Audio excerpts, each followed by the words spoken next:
Hello everyone, welcome back to this channel. तो HTML course के series में अभी तक हम लोगों ने बहुत सारी चीज़ें देख ली। हमने VS कोड इंस्टॉलेशन देखा, हमने HTML के बेसिक स्ट्रक्चर को सीखा एंड उसमें कौन कौन से इंपॉर्टेंट एलिमेंट होते हैं एक बेसिक स्ट्रक्चर में, ये सारी चीज़ें हम लोगों ने देखी। एंड आज हम लोग आ चुके हैं इस कोर्स में चैप्टर 5 में। बट चैप्टर 5 को आगे बढ़ाने से पहले हम लोगों ने लास्ट के चैप्टर में क्या क्या चीज़ें देखी थी उसके बारे में हम लोग बात कर लेते हैं। तो लास्ट के वीडियो में हम लोगों ने हेड एलिमेंट को इन डिटेल देखा था कि इसमें कौन कौन से मेटा टैग्स होते हैं एंड मेटा टैग क्या होते हैं, एंड जब हम लोग एक वेबसाइट बनाते हैं तो हमें किन किन मेटा टैग को ऐड करना चाहिए जो इम्पोर्टेंट होते हैं। तो ये सारी चीज़ें हम लोगों ने लास्ट के चैप्टर में देखी थी। तो चलिए आज का ये वीडियो स्टार्ट करते हैं। तो आज के इस वीडियो में हम लोग HTML हेडिंग्स एंड पैराग्राफ के बारे में सीखेंगे विद एग्जांपल, एंड कुछ और भी टैग के बारे में हम लोग जानेंगे कि क्या क्या टैग यूज हो सकते हैं पैराग्राफ के अंदर। तो चलिए वीडियो को स्टार्ट करते हैं। तो अपने VS कोड को ओपन कर लेते हैं हम लोग। तो VS कोड को ओपन करने के लिए अगेन हम लोगों ने अभी तक जो फोल्डर यूज़ करते आए हैं सारे वीडियो में, उसी फोल्डर को ओपन कर लेते हैं एंड राइट क्लिक करके ओपन विथ कोड पे क्लिक करेंगे। जल्दी से यहाँ एक्सप्लोरर पे क्लिक करके हम लोग एक दूसरा HTML फाइल क्रिएट कर लेते हैं। चैप्टर 5 है हमारा ये, तो ch5.html के नाम से एक फाइल्स बनाते हैं हम लोग। एंड इस एक्सप्लोरर को क्लोज करते हैं वापस से, और यहाँ पे जितने भी फाइल्स पहले से ओपन है उन सबको हम यहाँ पे क्लोज कर देंगे। एंड ये सिर्फ चैप्टर 5.html जो हमने अभी बनाया है इसे ओपन रखते हैं। एंड यहाँ पे जल्दी से हम लोग एक्सक्लेमेशन डाल के एंटर करेंगे। ये HTML का बॉयलर प्लेट ओपन हो चुका है। कोड को थोड़ा जूम कर लेते हैं। तो अपने कोड को कैसे जूम कर सकते हैं ये तो अभी तक आप लोगों को पता चल ही गया होगा, अगर आप लोगों ने लास्ट के वीडियोस देखे होंगे या आपने इस प्लेलिस्ट को एक्सेस किया होगा। तो यहाँ पे टाइटल ऐड कर देती हूँ मैं, चैप्टर 5। लास्ट के वीडियो में हम लोगों ने इस हेड एलिमेंट को डिटेल में देखा था। तो सबसे पहले हम लोग बात करते हैं कि हेडिंग क्या होती है। तो इन जनरल आपको हेडिंग का मतलब पता ही होगा। तो हेडिंग क्या होती है, आप लोगों ने बहुत सारे वेबसाइट में या फिर अगर मैं बोलूँ तो आपने बुक में भी देखे होंगे कि कुछ एक इम्पॉर्टेंट टॉपिक होता है या कुछ चैप्टर होते हैं, तो उसके इम्पॉर्टेंट टॉपिक को हाईलाइट करने के लिए हम लोग कुछ टेक्स्ट ऐड करते हैं, उसे ही हम लोग हेडिंग बोलते हैं। मीन्स उस हेडिंग से पता चल जाता है कि ये जो टॉपिक है वो किस बारे में है, तो इसलिए हम लोग हेडिंग ऐड करते हैं। इसी तरह से वेबसाइट में भी होता है। तो HTML में हम लोग हेडिंग कैसे ऐड करते हैं, तो उसके लिए कुछ टैग यूज़ करने होते हैं। तो वो क्या टैग्स है मैं अभी आपको बताऊंगी इस वीडियो में। तो अगर आपको अपनी वेबसाइट पे या अपने पेज पे हेडिंग ऐड करनी है तो उसके लिए हम लोग HTML का यूज़ करते हैं, जहाँ पे हम लोग हेडिंग टैग को यूज़ करते हैं। एंड HTML में हेडिंग ऐड करने के लिए जो हम लोग टैग यूज़ करते हैं, अभी के लिए मैं H1 लिखूंगी सिर्फ, और यहाँ पे आपको एक सजेशन दिख रहा होगा, आपको सिंपली एंटर कर देना है। तो अभी के लिए बस इतना समझ लीजिए आपकी ये हेडिंग टैग है। ये जो H1 आपको यहाँ पे दिख रही है ये हेडिंग टैग है, और इस हेडिंग टैग के अंदर ये हमारा ओपनिंग हेडिंग टैग है और ये क्लोज हेडिंग टैग है। तो अब इस टैग के अंदर हम जो भी टेक्स्ट ऐड करेंगे वो हमारा हेडिंग होगा। सपोज मैं लिखती हूँ वेब कोडिंग HTML। तो क्योंकि हमने इस टेक्स्ट को इस H1 टैग के अंदर लिखा है जो कि HTML में हेडिंग टैग के लिए यूज़ किया जाता है, तो ये जो टेक्स्ट है ये हमारी वेबसाइट के पेज पे एक हेडिंग की तरह डिस्प्ले होगा। तो अभी हम लोग इसे अपने ब्राउज़र पे ओपन कर लेते हैं। तो ब्राउज़र पे ओपन करने के लिए हम लोग शो प्रीव्यू पे क्लिक करेंगे। तो यहाँ पे देख सकते हो आप, अभी हम लोग ब्राउज़र पे नहीं जाते हैं, हम लोग डायरेक्ट लाइव प्रीव्यू यहाँ पे ही देख लेते हैं। तो ये देखो, ये हमारा हेडिंग बन चुका है। अब इसके अंदर हमें जो भी टेक्स्ट ऐड करने हैं वो हम लोग ऐड कर सकते हैं। तो आप लोगों ने और भी कई तरह के हेडिंग्स देखे होंगे अपने बुक्स में या फिर वेबसाइट पे कि बड़े हेडिंग्स होते हैं, कुछ छोटे हेडिंग होते हैं। तो HTML में इस चीज़ को भी डिफ्रेंशिएट करने के लिए क्या होता है कि और भी कुछ हेडिंग टैग्स होते हैं। तो HTML में 6 लेवल ऑफ हेडिंग टैग होते हैं। मीन्स यहाँ पे देखो हमने H1 यूज़ किया था। अभी इस सेम लाइन को मैं कॉपी करूँगी, जैसे शिफ्ट अल्ट डाउन एरो के साथ हम लोग कॉपी करेंगे, जो कि शॉर्टकट की होता है किसी भी लाइन को कॉपी करने का। तो यहाँ पे देखो, अभी ये सारे H1 टैग के अंदर ऐड है, तो अभी ये सारी हेडिंग आपको सेम दिख रही है। अब हम लोग यहाँ पे H1 के बाद हम लोग यहाँ ऐड करेंगे H2, H3, H4, H5। तो यहाँ पे आप देख सकते हो जैसे ही मैं ओपनिंग टैग में सिर्फ मैं चेंज कर रही हूँ तो मेरा क्लोजिंग टैग भी ऑटोमेटिक चेंज होता जा रहा है। ये क्यों हो रहा है? क्योंकि हम लोगों ने एक एक्सटेंशन इंस्टॉल किया था VS कोड इंस्टॉलेशन के वीडियो में। तो अगर आप लोगों को नहीं पता है तो आप मेरी वो वीडियो देख सकते हो, आपको एक्सटेंशन मिल जाएगा। And X6। तो यहाँ पे आपको क्या चेंजेस देखने को मिल रहा है, सबसे टॉप पे जो हेडिंग दिख रही है इसे हम लोगों ने H1 टैग के अंदर लिखा है, एंड ये H2 टैग के अंदर लिखा है, एंड ये हमारा H3 टैग है, ये H4 टैग है, ये H5 टैग है, और ये H6 टैग है। तो यहाँ पे आपको क्लियर हो रहा होगा कि बेसिकली यहाँ पे क्या हो रहा है, फॉन्ट साइज जो है वो डिक्रीज हो रहा है। मीन्स H1 टैग में हम जो भी हेडिंग ऐड करेंगे वो बिगेस्ट हेडिंग होगा, एंड आफ्टर दैट जैसे जैसे आप हेडिंग के लेवल को कम करोगे तो आपके हेडिंग का साइज जो है वो डिक्रीज होता जाता है, मीन्स स्मॉल होते जाता है। तो ये 6 लेवल ऑफ हेडिंग होती है HTML में, H1 H2 H1 से लेके H6 तक। तो यहाँ पे ये क्लियर है कि H1 जो होता है हाईएस्ट लेवल ऑफ हेडिंग है, और H6 हमारा लोएस्ट लेवल ऑफ हेडिंग है। मीन्स H1 टैग के अंदर जो भी हेडिंग हम लोग ऐड करेंगे वो सबसे बिगेस्ट हेडिंग होगा, और H6 के अंदर हम लोग जो भी हेडिंग ऐड करेंगे वो लोएस्ट इन साइज होगा, जैसा कि आप यहाँ पे देख सकते हो। तो अभी आप लोगों को लग रहा होगा कि इतनी सारी हेडिंग्स क्यों दी हुई है। यहाँ पे क्या होता है कि ये जो H1 है ये हम लोग मेन हेडिंग के लिए यूज़ करते हैं। अगर आपका फर्दर कोई सब हेडिंग है तो उसके लिए आप लोग H2 टैग सेलेक्ट कर सकते हो, एंड सब हेडिंग के अंदर भी अगर आपके कुछ और हेडिंग्स आते हैं तो फिर आप लोग H3 H5 H4 ये सारे हेडिंग्स को यूज़ कर सकते हो। तो आई थिंक हेडिंग टैग के बारे में इससे ज़्यादा जानने के लिए और कुछ होता नहीं है। आई थिंक आपको ये हेडिंग टैग क्लियर हो गया होगा। नेक्स्ट हम लोग देखते हैं पैराग्राफ। तो अभी मैं यहाँ से इस H2 टैग तक को हटा देती हूँ, बस H1 हम लोग रखते हैं, और यहाँ पे मैं P लिखूँगी। तो आपको देखो कुछ सजेशन दिख रहे हैं, तो फर्स्ट पे ये P आ रहा है, इस पर आपको एंटर करना है। तो जैसे ही आप एंटर करोगे तो आपको एक एलिमेंट मिल जाएगा, ये पैराग्राफ का ओपनिंग टैग है और ये पैराग्राफ का क्लोजिंग टैग है। तो VS कोड यूज़ करने का यही बेनिफिट होता है कि अगर अभी देखो, अभी अगर आप इस तरह से लिखोगे, आपने एंगल ब्रैकेट ऐड किया, P ऐड किया, और अगेन आप क्लोजिंग एंगल ब्रैकेट दोगे, तो ऑटोमेटिक आपका जो क्लोजिंग टैग है वो लिख के आ जाता है। तो ये बेनिफिट होता है VS कोड यूज़ करने का, क्योंकि इसमें एमेट टूल होते हैं। एमेट टूल क्या होता है मैंने आपको VS कोड इंस्टॉलेशन के वीडियो में बता दिया था, तो आप लोग वहाँ से एक बार देख लेना। तो काफ़ी टाइम सेविंग हो जाता है और एरर के चांसेस भी काफ़ी कम हो जाते हैं। तो HTML में पैराग्राफ लिखने के लिए हम लोग P टैग का यूज़ करते हैं, ठीक है। तो हमने P टैग बनाया, इसके अंदर हम लोग जो भी टेक्स्ट ऐड करेंगे, जैसे मैं यहाँ पे कुछ टेक्स्ट ऐड करती हूँ, बेस्ट HTML कोर्स, इतना ही रखते हैं। तो ये आप यहाँ पे देख सकते हो कुछ इस तरह से। बट एक पूरा पैराग्राफ अगर आपको देखना है तो अगेन हम लोग यहाँ पे एमेट के शॉर्टकट को यूज़ करेंगे। यहाँ पे मैं लिखूँगी लॉरेम 40 लिखते हैं और एंटर करते हैं। तो अभी देखो आपको यहाँ पे पूरा एक पैराग्राफ की तरह कुछ टेक्स्ट ऐड हो गया। तो लॉरेम भी एमेट का ही एक शॉर्टकट होता है, एंड यहाँ पे आपको अभी पूरा कोड नहीं दिख रहा है। तो इसके लिए हम लोग क्या करते हैं, मुझे शॉर्टकट की याद है, मैं उससे भी कर सकती हूँ, बट मैं आपको दिखाने के लिए सिंपली आपको यहाँ कमांड पैलेट पे जाना है, एंड टॉगल वर्ड रैप। तो टॉगल वर्ड रैप आपको सर्च करना है। तो यहाँ पे देखो इसका शॉर्टकट की भी आपको दिखेगा Alt+Z। तो सिंपली आपको इस पर क्लिक कर देना है। तो जैसे ही आप टॉगल वर्ड रैप पे क्लिक करोगे तो आपका ये जो भी टेक्स्ट अभी बाहर जा रहा था वो पूरा टेक्स्ट आपको यहाँ पे दिख जाएगा।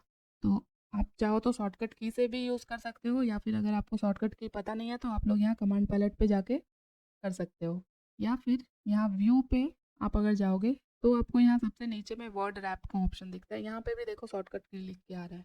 तो आप लोग ये सब यूज़ कर सकते हो, काफ़ी ईजी हो जाता है कोड करना। तो हम लोग बात कर रहे थे लॉरेम के बारे में। मीन्स अगर आपको कुछ डमी टेक्स्ट ऐड करना है तब हम लोग एमेट के इस शॉर्टकट को यूज़ कर सकते हैं। यहाँ पे मैं एक और P टैग लेती हूँ। मीन्स लॉरेम के साथ हम लोग जितने भी नंबर्स ऐड करेंगे उतने वर्ड्स वहाँ पे ऐड हो जाएंगे। सपोज मैं 500 करती हूँ तो 500 वर्ड का एक पैराग्राफ यहाँ पे ऐड हो जाएगा। ये कुछ ज़्यादा हो गया है तो इसे थोड़ा डिलीट कर देते हैं हम लोग, और तो अभी टेक्स्ट कम हो गया है। तो एमेट टूल को यूज़ करने का ये बेनिफिट्स होता है। तो जैसे जैसे हम लोग आगे बढ़ेंगे इस कोर्स में हम लोग और भी शॉर्टकट के बारे में देखेंगे एमेट के। तो HTML बहुत ही सिंपल होता है, कुछ नहीं होता है यहाँ पे, बस टैग का कलेक्शन होता है इसमें, और एट्रीब्यूट होते हैं। तो एट्रीब्यूट क्या होता है इसके बारे में हम लोग नेक्स्ट वीडियोज़ में देखेंगे। अभी के लिए हम लोग इस पैराग्राफ को देखते हैं। तो अभी देखो यहाँ पे मैंने 2 पैराग्राफ ऐड किए हैं, तो ऑटोमेटिक इस पैराग्राफ दोनों पैराग्राफ के बीच में आपको एक स्पेस देखने को मिल रहा होगा। तो ये बाय डिफ़ॉल्ट स्पेस ऐड होती है HTML के थ्रू। मीन्स जब भी हम लोग नया P टैग ऐड करेंगे ऑटोमेटिक पैराग्राफ के बीच में स्पेस ऐड हो जाएगा। अभी मैं यहाँ पे फिर से एक अगर पी टैग लूँ, तो अभी भी यहाँ पे अगर मैं कुछ डमी टेक्स्ट ऐड कर रही हूँ, तो उसके लिए मैं लॉरेम 30 मीन्स 30 वर्ड का मुझे एक पैराग्राफ चाहिए, तो लॉरेम 30 लिखा मैंने। तो जितने पी टैग आप लोगे उतने ही पैराग्राफ यहाँ पे क्रिएट होगी और सारे पैराग्राफ के बीच में आपको स्पेस दिखेगा। तो पी टैग क्या करता है कि by default before and after एक स्पेस क्रिएट करती है। यहाँ पे मैं आपको एक टैग के बारे में बताती हूँ। सपोज़ ये जो लास्ट पैराग्राफ हमने ऐड किया, इसके बाद मुझे एक लाइन ऐड करनी है। तो एक हॉरिजेंटल लाइन ऐड करने के लिए हम लोग HTML में HR टैग का यूज़ करते हैं। जैसे ही मैंने HR लिखा, मुझे सजेशन मिल रहा है, एंटर करना है आपको। तो यहाँ पे देखो, जैसे ही HR टैग मैंने ऐड किया, यहाँ पे एक हॉरिजेंटल लाइन ऐड हो गई है।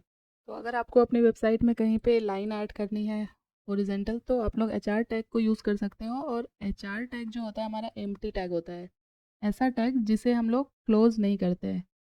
अभी हम लोग आ जाते हैं पैराग्राफ में, एंड कहीं पे भी आप कर्सर को रखो और यहाँ पे आप बहुत सारे स्पेस ऐड कर दो कुछ इस तरह से। तो ये देखो क्या हुआ कि इस पैराग्राफ में हमने इतने सारे ब्लैंक स्पेस ऐड किए, बट फिर भी हमारा जो ये पैराग्राफ है यहाँ पे आउटपुट पे, ये बिल्कुल परफेक्ट दिख रहा है, हमें ये स्पेस यहाँ पे दिख ही नहीं रहा है। तो ये क्यों हो रहा है? तो HTML में अगर कहीं पे भी आप किसी पैराग्राफ में या फिर हेडिंग में या कहीं पे भी अगर आप ब्लैंक स्पेस यूज़ कर रहे हो, तो ब्राउज़र उसे पूरी तरह से इग्नोर करता है, वो आपका काउंट नहीं होता है। अभी इस पूरे टेक्स्ट को मैं हटाती हूँ, यहाँ तक कुछ इस तरह से मैं लिखूँ पैराग्राफ को। इस सेम लाइन को ही मैं कॉपी कर देती हूँ, second line of the paragraph, और यहाँ पे मैं एंटर करूँगी थर्ड लाइन ऑफ पैराग्राफ। तो आप कुछ इस तरह से टेक्स्ट ऐड करना चाह रहे हो पैराग्राफ में, मीन्स आप चाहते हो ये सेकेंड लाइन जो है ये नेक्स्ट लाइन से स्टार्ट हो, सेकेंड लाइन से स्टार्ट हो, बट यहाँ पे आप देखो आउटपुट में ये सारे एक ही लाइन में ऐड होते जा रहे हैं। अगर आप ब्राउज़र को बताना चाहते हो कि हमारा जो टेक्स्ट है वो इस जगह से ब्रेक हो जाना चाहिए, तो उसके लिए हम लोग एक टैग यूज़ करते हैं HTML में किसी भी लाइन को ब्रेक करने के लिए। तो वो टैग क्या होता है? BR टैग लिखा मैंने और एंटर किया। तो अभी देखो, जैसे इतने टेक्स्ट को लिखा आपने और इसके बाद आपने BR टैग यूज़ किया, तो यहाँ से जो पूरी लाइन आ रही थी यहाँ पे, अभी यहाँ से ये लाइन ब्रेक हो गया है। तो BR टैग होता है किसी भी लाइन को ब्रेक करने के लिए, ये ब्राउज़र को बताता है कि मेरी जो लाइन है यहाँ से ब्रेक कर दो, और उसके बाद जो भी कंटेंट है वो नेक्स्ट लाइन में स्टार्ट होता है। तो BR टैग भी एक एम्प्टी टैग होता है HTML में, मीन्स इसमें हम लोग क्लोजिंग टैग ऐड नहीं करते हैं। सेम अगर आप इस सेकेंड लाइन के बाद भी एक BR टैग यूज़ कर दो, ये सेकेंड लाइन के बाद भी एक ब्रेक लाइन मिल गया ब्राउज़र को, और ये वाली लाइन जो है तीसरी लाइन में आ गई। तो BR टैग को यूज़ करके HTML ब्राउज़र को ये बताता है कि मेरी जो ये पैराग्राफ है, जो लाइन है, ये यहाँ से ब्रेक होनी चाहिए। तो हम लोग वहाँ पे BR टैग ऐड करते हैं। ठीक है, अभी हम लोग बात करते हैं टेक्स्ट फॉर्मेटिंग की। तो आई होप आपको टेक्स्ट फॉर्मेटिंग पता होगा। तो यहाँ पे देखो, हम लोग इस थर्ड पैराग्राफ को ही देखते हैं। सपोज़ हम लोग ये चाहते हैं कि ये जो थर्ड वाली जो लाइन है ये बोल्ड हो जाए, इसके लिए हम लोग एक टैग यूज़ करते हैं, स्ट्रॉन्ग। तो यहाँ पे हम लोग स्ट्रॉन्ग लिख देंगे। स्ट्रॉन्ग टैग एक पेयर टैग होता है, मीन्स कि इसमें ओपनिंग टैग भी होगा और क्लोजिंग टैग भी होगा। तो अगर मैं इस लाइन को उठा के इस स्ट्रॉन्ग एलिमेंट के अंदर प्लेस कर दूँ, यहाँ से थर्ड, तो अभी देखो इस थर्ड लाइन को मैंने इस स्ट्रॉन्ग टैग के अंदर ऐड किया है। तो क्या हो गया, यहाँ पे देख सकते हो आप आउटपुट में, ये अभी बोल्ड हो चुका है। तो इस तरह से हम लोग HTML में टेक्स्ट फॉर्मेटिंग भी कर सकते हैं, उसके लिए कुछ कीवर्ड्स होते हैं। एंड सेम इसी तरह से अगर आपको किसी टेक्स्ट को स्मॉल करना है तो वो भी कर सकते हो आप। मैं इस सेम लाइन को कॉपी करती हूँ, BR टैग यहाँ पे अगेन हम लोग ऐड करते हैं। तो अभी देखो, अभी यहाँ पे 2 लाइन दिख रहा है। तो जिस तरह से हम लोग किसी टेक्स्ट को बोल्ड बनाते हैं, उसी तरह से हम लोग स्मॉल कीवर्ड यूज़ करके किसी टेक्स्ट को स्मॉल भी कर सकते हैं। ये देखो, तो अभी देख सकते हो ये कितना छोटा हो गया है। तो आई थिंक ये सारी चीज़ें आपको क्लियर हो गई होगी। एंड इसी तरह से अगर आपको किसी टेक्स्ट को हाईलाइट करना है, तो हम लोग एक कीवर्ड यूज़ करते हैं, मार्क। तो एंगल ब्रैकेट लिखेंगे हम लोग। तो सजेशन मिल चुका है मुझे, मैंने एंटर किया। तो इस मार्क टैग के अंदर जो भी हम लोग टेक्स्ट ऐड करेंगे वो टेक्स्ट हाईलाइट हो जाएगा। तो ये देख सकते हो, इस लॉरेम को मैंने मार्क टैग के अंदर लिखा है, तो यहाँ पे आपको ये हाईलाइटेड दिख रहा होगा। तो जिस तरह से एक एमएस वर्ड में आप लोग टेक्स्ट फॉर्मेटिंग करते हो, सेम उसी तरह से एचटीएमएल में भी कर सकते हैं, बट यहाँ पे कुछ टैग्स होते हैं उसे यूज़ करने के। तो इन सारे टैग्स के बारे में आप लोग जैसे जैसे एचटीएमएल को यूज़ करोगे आपको पता चल जाएगा। और भी बहुत सारे टेक्स्ट होते हैं, जैसे अगर आपको टेक्स्ट को एम्फेसाइज करना है या फिर किसी टेक्स्ट को इटैलिक में चेंज करना है, तो वो सारी चीज़ें भी आप लोग कर सकते हो, उसके लिए भी कुछ टैग्स होते हैं। अगर एक और मैं आपको बताती हूँ, अगर आपको किसी टेक्स्ट को सपोज़ कोटेशन के अंदर लिखना है, तो उसके लिए भी एक टैग होता है। सपोज़ ये जो सेकंड लाइन है, इसे मुझे लिखना है कोटेशन के अंदर, तो उसके लिए हम लोग क्यू टैग यूज़ करते हैं। एंड टैग को कैसे लिखते हैं हम लोग? एंगल ब्रैकेट स्टार्ट, यहाँ पे लिखेंगे क्यू, क्लोज किया, इसके अंदर हम लोग जो भी टेक्स्ट लिखेंगे, तो इस टेक्स्ट को ही मैं लिखती हूँ इस क्यू टैग के अंदर। इसे यहाँ से कट किया मैंने, कंट्रोल एक्स प्रेस करके, यहाँ पे कंट्रोल वी। तो अभी देखो, इस क्यू टैग के अंदर जो भी टेक्स्ट आप ऐड करोगे वो इस तरह से आपको कोटेशन में ऐड हो जाएगा। तो ये सारी चीज़ें हम लोग कर सकते हैं एचटीएमएल में, किसी पैराग्राफ में या फिर हेडिंग में। किसी टेक्स्ट को अगर आपको इटैलिक बनाना है तो आई टैग यूज़ कर सकते हो आप इसके अंदर। जैसे मैं यहाँ पे italic italic text, I tag के अंदर जो भी टेक्स्ट आप ऐड करोगे वो इटैलिक हो जाएगा, यहाँ पे देख सकते हो आप। तो इस वीडियो में मैंने बहुत सारे टैग्स आप लोगों को बताए, मैंने हेडिंग और पैराग्राफ के साथ और भी चीज़ें बताई, जैसे मैंने टेक्स्ट फॉर्मेटिंग के बारे में बता दिया आप लोगों को। तो ये सारी चीज़ें हम लोगों को आनी चाहिए। तो आई थिंक अभी तक आप लोगों को पता चल गया होगा कि एचटीएमएल में हेडिंग और पैराग्राफ कैसे ऐड किए जाते हैं। तो आज के इस वीडियो में इतना ही रखते हैं हम लोग, आने वाले वीडियो में और चीज़ें हम लोग सीखेंगे। एंड इस वीडियो का नोट्स आपको डिस्क्रिप्शन में मिल जाएगा। यहाँ पे मैंने बस आप लोगों को एग्जांपल के थ्रू सारी चीज़ें बताई है, बट आप लोगों को जो नोट्स मिलेगा उसमें सारे डिस्क्रिप्शन भी एडेड होंगे, तो आप लोग ज़रूर वहाँ से एक्सेस कर लेना इसे।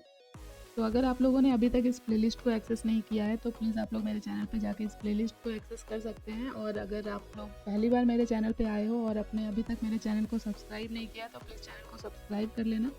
एंड ये वीडियो कैसी लगी मुझे कमेंट करके ज़रूर बताना। वीडियो अच्छी लगी हो तो वीडियो को लाइक करना, शेयर करना। तो मिलते हैं नेक्स्ट वीडियो में कुछ और भी इंपॉर्टेंट टॉपिक के साथ।